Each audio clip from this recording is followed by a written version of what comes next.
මම බබාගේ අම්මා මං හිතන්නේ පුතෙක් කියලා. බබාගේ තාත්තා මං හිතන්නේ පුතෙක්.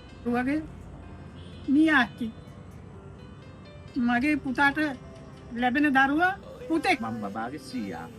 මම නම් හිතන්නේ දුවේ.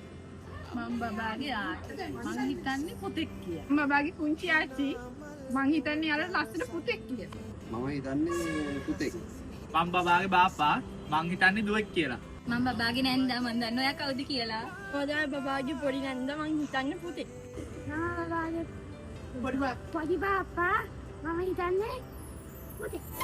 ඔයා සුදු දුවෙක් වුණත් ඔයා දඟ පුතෙක් වුණත් ඔයා සුදු දුවෙක් වුණත් ඔයා දඟ පුතෙක් වුණත් උල්පත ඔයා ආදරෙන් ගලනා